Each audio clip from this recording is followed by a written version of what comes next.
Hello. All right. Yeah, go ahead. Thank you all for coming. I really appreciate it. Let's go ahead and get started. So, this is Recitation 11, and we're just going to be covering filtering. And I'm going to be presenting the questions that we have for y'all today. So, first off, we need to understand what is a filter, right? And this is going to be very important outside of this class as well, because this comes back up in 370 microcomputers. This comes back in instrumentation. So all of this is going to come back. So spend the time now and learn it and understand it. It's really important. But we have 4 different types of filters. So on the top here is a low pass filter. So this is showing the magnitude of your transfer function over a frequency sweep. So the x-axis shows frequency and the y-axis shows the magnitude. So we can see in this idealized low pass filter, from 0 to our cutoff frequency, we're going to have all of our signal getting passed. And then once we pass our cutoff frequency, all the way up into infinity, we're going to have no signal getting passed. So this gives us the transfer function. H of j omega is equal to 1 over 1 plus j omega RC, with a cutoff frequency of 1 over RC. And these are very important to know. I'm going to, in the next part, show you how we get these transfer functions so that they are actually meaningful to you and have you get some mental link between this function and what it actually represents. Because I felt like when I was first learning transfer functions, that's kind of where I didn't really understand what it meant, so it was hard to do. So I'm hoping that y'all will understand that. But these are very important to know. You should try to commit a low pass and high pass filter transfer functions to memory. It will be very valuable for you. But so our second filter, our second line here, is going to be a high pass filter. So it's going to let everything that's beyond our cutoff frequency through. So we have the same thing. We have the magnitude of our transfer function, and we have a frequency sweep. So everything from 0 frequency up until our cutoff frequency is not going to get passed. And then once we hit our cutoff frequency, we're going to be passing our signal. And remember that these are idealized filters. In reality, this is more of a curve than just a sharp cutoff. But understanding with the idealized filters is the first step, right? So this gives us a transfer function of j omega RC over 1 plus j omega RC with a cutoff frequency, again, of 1 over RC. So our third filter is a pass band filter. And our fourth is a band stop filter. And I commonly like to remember these as a combination of high and low pass filters. It's what's made the most sense to me as I've learned filters and transfer functions. But you can see that this is stopping everything under our first cutoff frequency and then stopping everything over our second cutoff frequency. So you can think of this as a high pass filter at our cutoff frequency 1 and a low pass filter at our cutoff frequency 2. So we get nothing until we reach our first cutoff frequency because it's too low frequency for our high pass filter. It's going to get filtered out. And then we pass our signal until we get to our low pass filter, where everything over that cutoff frequency is going to get stopped, right? And this is the transfer function for our pass band filters. So I don't think it's as important to put this one to memory. I would focus on the low pass and high pass filters. But this is the band pass filter, and this is the cutoff frequency for that. And then for the band stop filter, we can we can think of it almost as the opposite of the pass band filter. where you have a low pass filter at your first cutoff and a high pass filter at your second cutoff. So you pass everything that's under your first cutoff frequency, and you pass everything that's over your second cutoff frequency, but everything in between is going to get cut out. And your cutoff frequency for this is going to be the same as your pass band filter. So, any questions on that?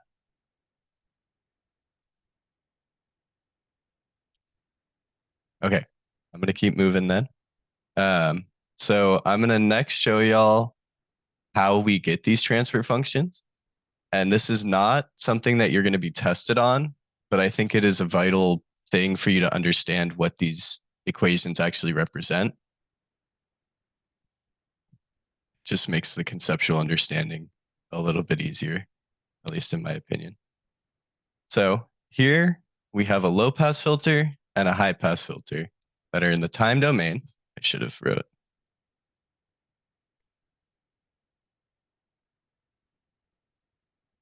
Sorry. Okay. So we have a low pass and a high pass filter that are in the time domain. And we're going to get our transfer functions from these filters. And again, this is more of a BME 370 concept, and you won't be tested on how to do this, but I think it's important for your understanding. So the first thing we want to do is we want to transform this to the frequency domain.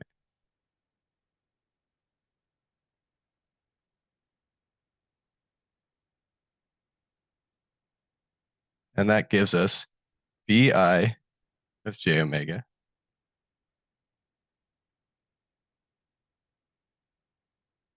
Actually, this guy.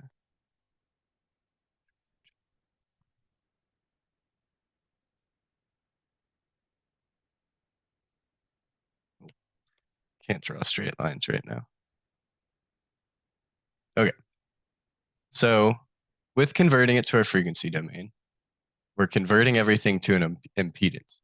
So if you think back to circuits, when you convert stuff to impedance, there are equations for your resistance, capacitance, and inductors, right? So your resistor is just going to stay as R, and your capacitor is now an impedance, is going to be 1 over j omega c, where c is your capacitance. All right? So now we have our circuit in the frequency domain. Now, how are we going to get our transfer function?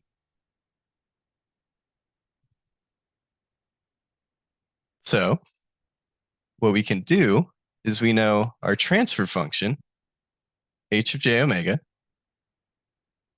is equal to our output over our input. So we want to solve this for our output voltage.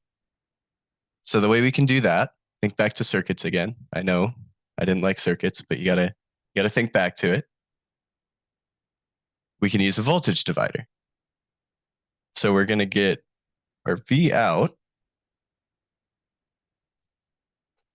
is gonna be equal to our V in times our voltage divider. So we're gonna get Z2 over Z1 plus Z2. And now we can divide over our input voltage, and we get V out over V in, which, if we recall, is equal to our transfer function, is going to be equal to Z2 over Z1 plus Z2. Now we can plug in our values, and that's going to give us 1 over j omega c divided by R plus 1 over j omega c.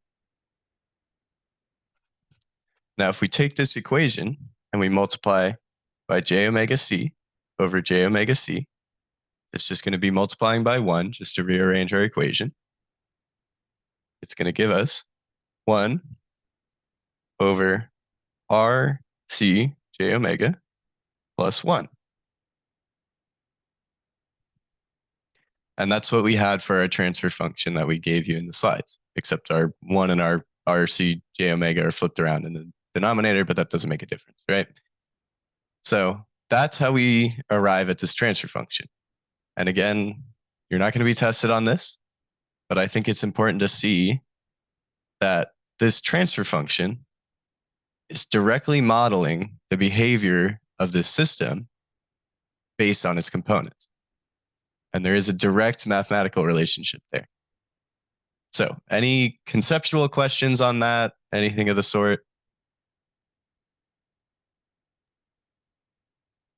Will it get any more complicated than just a simple, two component circuit? No. So, you, to the best of my knowledge, you will not even be asked to do this. But for now, the two component circuits is really all you need to understand. You may be asked some bandstop question or bandpass questions, but I don't believe you'll be like asked to derive the transfer function for that. You'll be given the transfer function. Got it. Okay. I just did this to try to show where these functions are coming from, how they relate to our time domain system, right? So we can do the same thing with high pass, and I'm going to try to do this relatively quickly, but we just do the same thing. So we convert this to the frequency domain.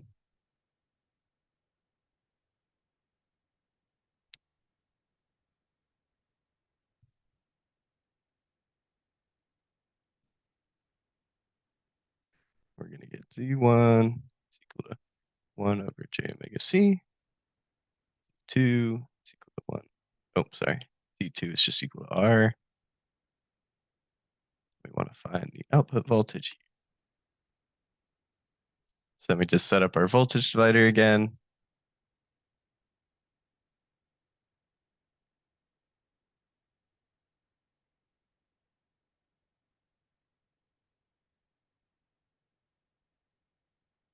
Get H of j omega is equal to R over 1 over j omega c plus R.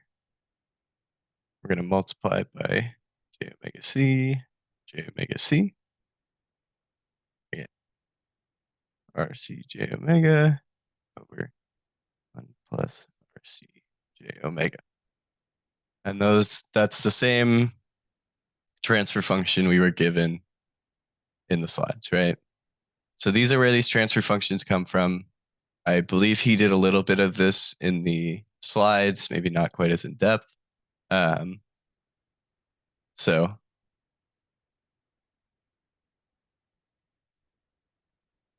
they do get a lot more complicated than this as you get into like higher order filters with steeper cutoffs and you get into active filters and that kind of stuff. But that's for future classes. I would not worry about that right now. Yeah, it's just a concept. So I was just thinking Yep, about. absolutely. But yes, it does unfortunately get more complicated. So I wish it was as simple all the time. But okay, any understanding questions on this? Okay. Let's go ahead and jump back over to the slides. So we showed you where these transfer functions come from. So hopefully there's a conceptual link between, we have our circuit, transfer functions directly modeling what that circuit does at different frequencies, right? So now, let's jump into a problem. So the following frequency response belongs to a high pass filter implemented using an RC circuit, right? So that's the exact same as the second part of what I just showed, right? So it's an RC circuit and we can derive the transfer function. In this case, it's given to us. So given that the resistor used in the circuit is equal to 20 kilo ohms, what is the value of the capacitor and what is the cutoff frequency in hertz? So let's go ahead and jump back over.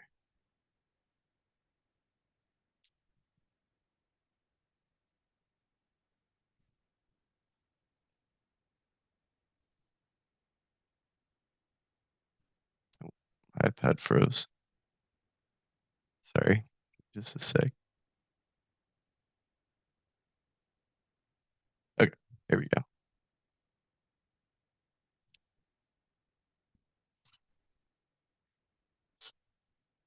All right, so we have our problem here. So we're given this transfer function, h of j omega is equal to j omega over 25 plus j omega.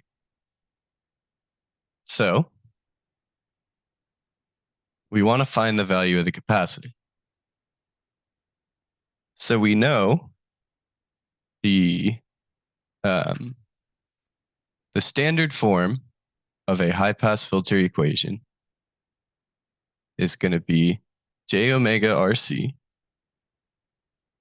So, on erase.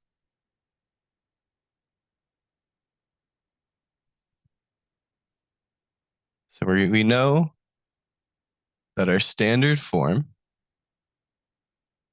is going to be j omega RC over 1 plus j omega RC.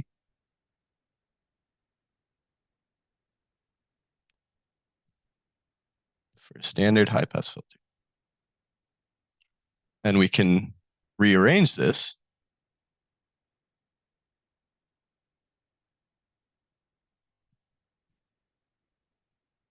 and what we're going to do is we're going to multiply by 1 over RC divided by 1 over RC. And that's going to give us j omega over 1 over RC plus j omega. And now this looks like the form we have up here, where we have a j omega on top and a j omega as our second term in the denominator. So now we can compare these two transfer functions. So we're going to compare to given transfer function.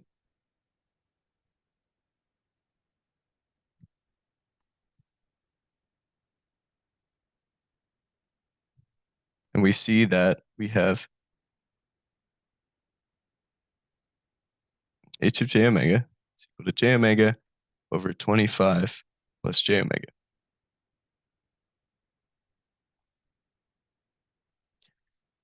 So now we can, if we set these two equal to each other, we get j omega over 25 plus j omega is equal to j omega over 1 over RC plus j omega. And if we cross multiply and cancel our terms, we're just going to be left with 25 is equal to 1 over RC. And if we recall from the slideshow, our cutoff frequency is just going to be equal to 1 over RC for a high-pass filter. So what we've actually found here is that 25 is our cutoff frequency. And now we can use that to solve for C.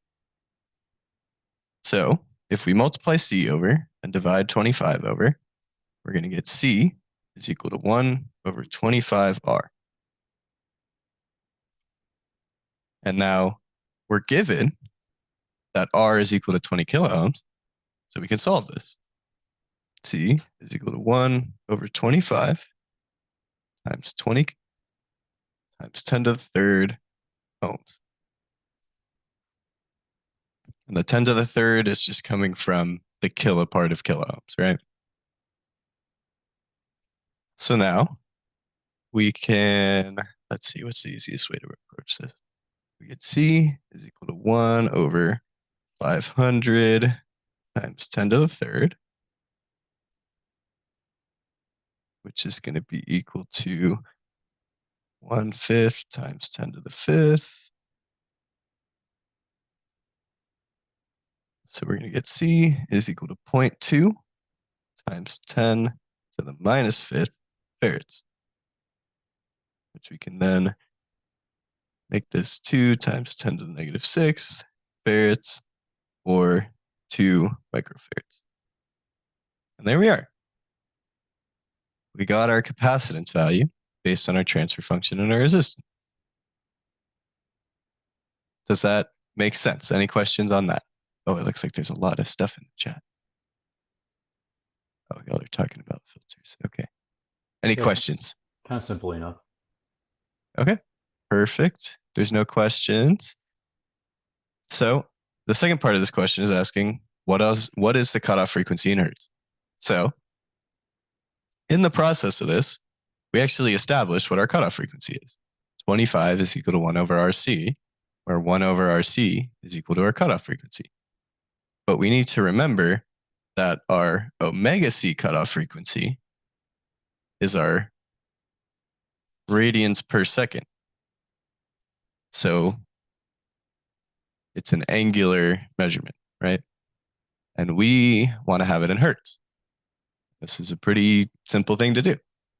So there's a relationship where our cutoff frequency in radians per second is equal to 2 pi times our cutoff frequency in hertz, denoted as FC. So we can simply solve for our FC as our angular cutoff frequency over 2 pi. So we get FC is equal to 25 over 2 pi, which is going to give us 3.98 hertz. And there we go. We got our cutoff frequency in hertz.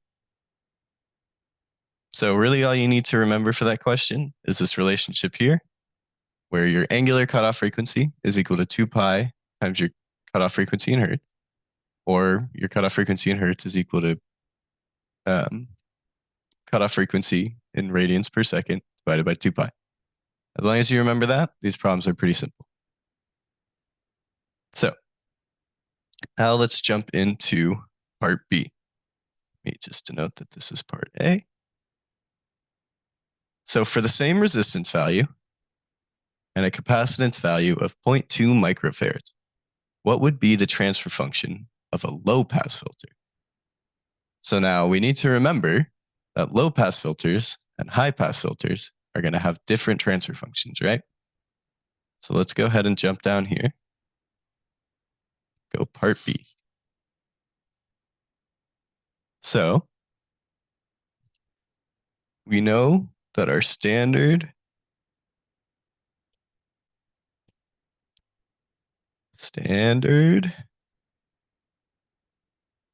low pass filter transfer function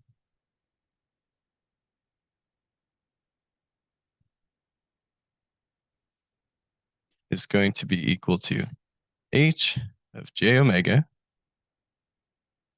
is equal to 1 over 1 plus j omega RC.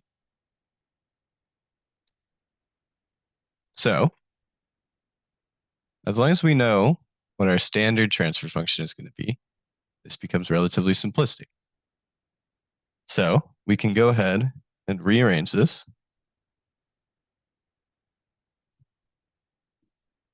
We're going to get h of j omega is equal to 1 over RC over 1 over RC plus j omega. So we just multiplied by 1 over RC divided by 1 over RC. Now that we have this, we know our resistor and capacitance values, so we can go ahead and just plug them in. So we are given that our resistance is equal to 20 kiloohms, and our capacitance is equal to 0.2 microfarads. So let's go ahead and plug those in for 1 over RC.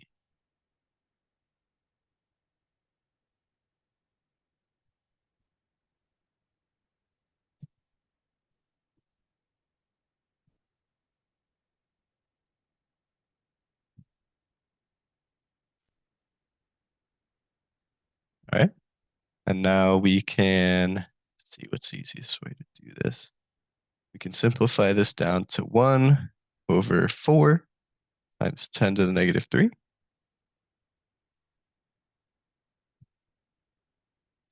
Which is just going to give us 0.25 times 10 to the third, which is just going to equal 250, right? And now we know what 1 over RC is. And this is actually, if you remember, going to be our cutoff frequency, our angular cutoff frequency.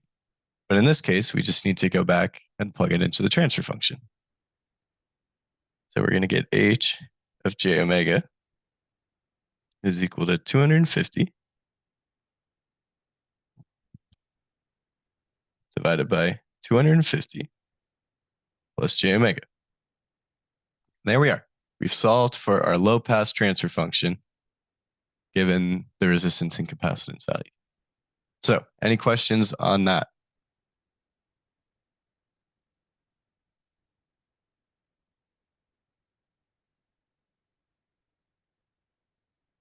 Okay. Let's go ahead and jump over to the next problem then.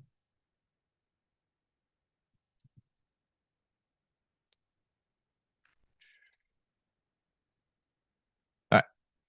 So we solved this problem. Hopefully you all feel pretty comfortable with it. So now, problem 2, create a band pass filter by cascading the high pass filter and the low pass filter from question 1. What would be the resulting transfer function? And now I see this problem. I think, wow, that's really intimidating. But this problem is actually pretty simple. So let's jump back over. Now I'm jumping back and forth. Bear with me, guys.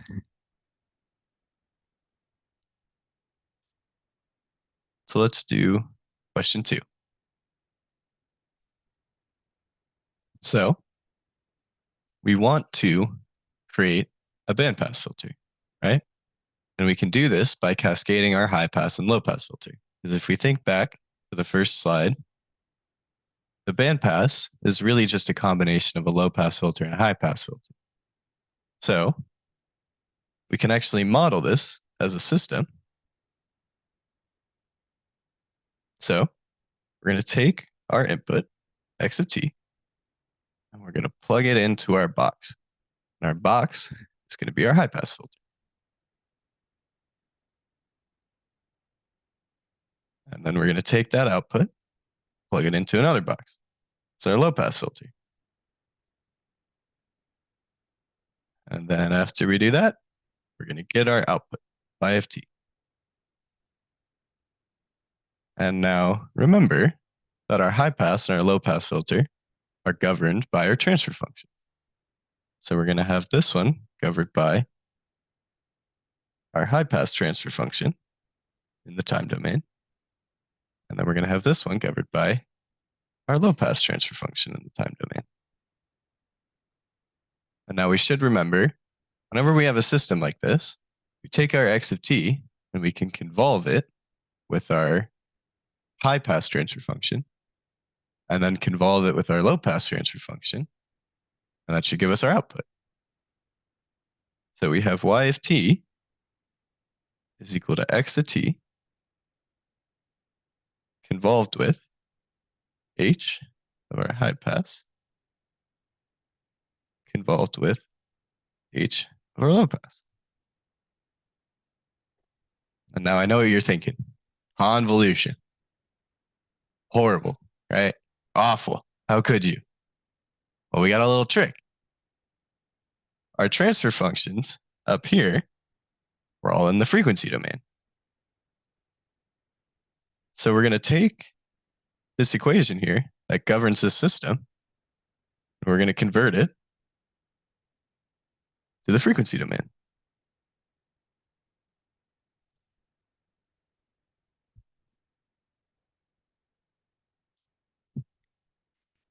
We're going to get y of j omega is equal to x of j omega.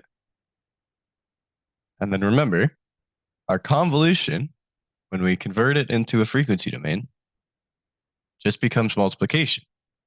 So we can say multiplied by h high pass j omega multiplied by our low pass. Now this looks a lot more palatable, right? So keep in mind, we want to find the resulting transfer function. So once again, we know that our h of j omega is equal to our output over our input. Or in this case, y of j omega over x of j omega. So if we divide our x of j omega over, we're going to get h of j omega is equal to our high pass transfer function times our low pass transfer function. Now, we know what our transfer functions are, so we can go ahead and just plug them back in here. So our high pass transfer function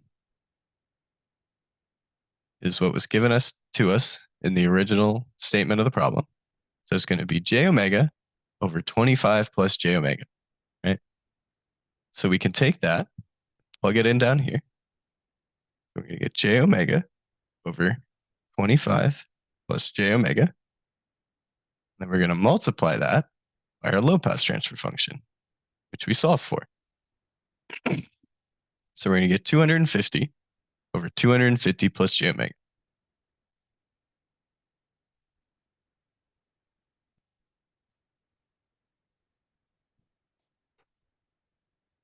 Now, we remember, okay, this is a bandpass. So we're going to define this as our transfer function of our bandpass filter. And we're going to get 250j omega divided by 25 plus j omega times 250 plus j omega. And that's going to be our transfer function for our bandpass. All right.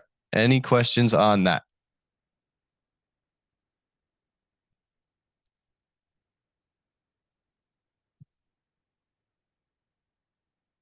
Okay.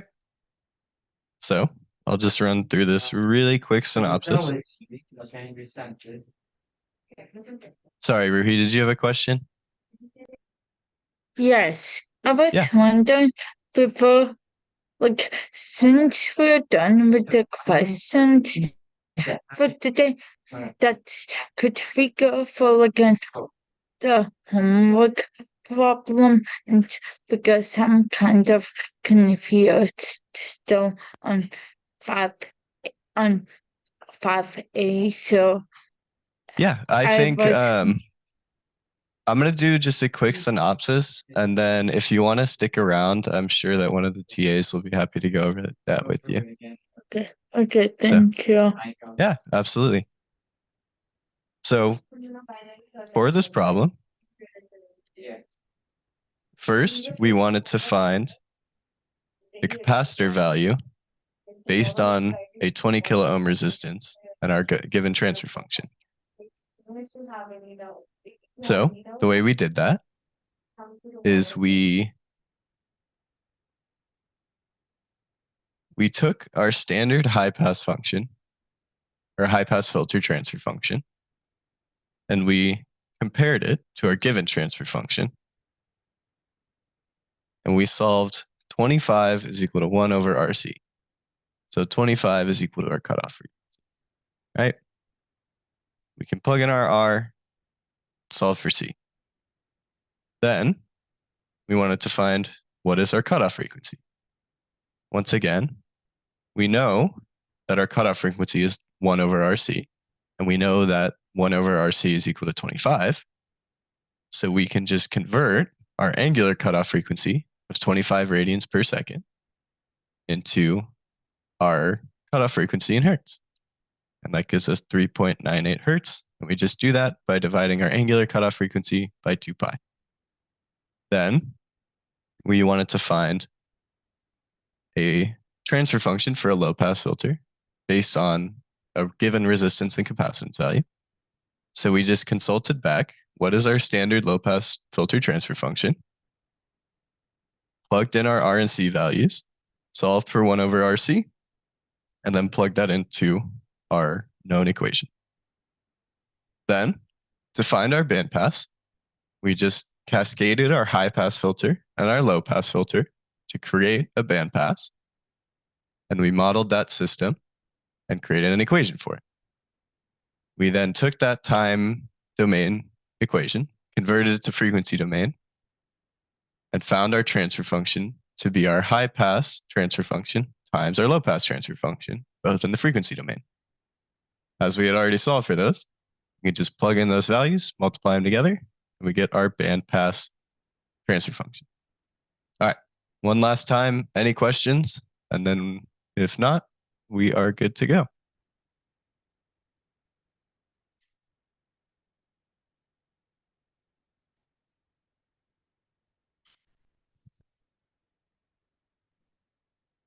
Okay, I will take that as a no questions.